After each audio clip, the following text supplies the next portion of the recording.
আমরা ছন্দ শিখবো না, ছন্দে লিখবো না, ছন্দ জানবো না? অনেকেই এখন ছন্দে লেখেন না। ছন্দে না লেখার মূল কারণ হচ্ছে ছন্দ জানেন না। বাংলা কবিতায় ছন্দ বলতে একটা জিনিস, ছন্দ এটা কিন্তু মানে কিন্তু মিল না। ভাইয়ের সাথে খাইয়ের মিল দিলাম, এটাকে ছন্দ বলে না। মুনের সাথে গুণের মিল দিলাম, এটাকে ছন্দ বলে না। ছন্দ কি? বাংলা ভাষায় ছন্দ 3 প্রকার। এই যে ছন্দ, এটা আপনাকে শিখতে হবে। এই আয়ত্ত করার কাজটি একটু কঠিন মনে হয় বলেই কি আমরা ছন্দ শিখবো না, ছন্দে লিখবো না, ছন্দ জানবো না? কবিতাতে ছন্দ থাকবে কিনা? নিশ্চয়ই থাকবে। কবিতাতে ছন্দ ছাড়া কি হয়?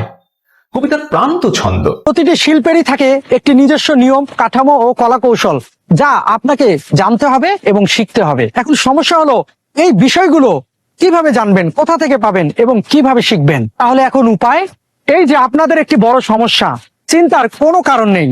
এই সমস্যার সমাধান করবে কবিতা লেখার কলা কৌশল। বইটি দেখুন, 3টি খণ্ডে সাজানো এক মলাটে এই বইটি পড়লে কবিতায় ছন্দ কেন অপরিহার্য ও ছন্দ ছাড়া কবিতা কেন কবিতা নয়, এই বিষয়গুলো জানতে পারবেন। কবিতার ছন্দ ও কবিতার মিল কেন এক নয় এবং কবিতার মিলই কবিতার ছন্দ নয়, এই বিষয়টি খুব সহজেই বুঝে যাবেন। শেষের দিকে খুব সহজেই আপনি বাংলা কবিতার সঠিক ছন্দ আয়ত্ত করতে পারবেন। অর্ডার করতে অগ্রিম 1 টাকাও দিতে হবে না। বই হাতে পেয়ে মূল্য পরিশোধ করুন নিশ্চিন্তে।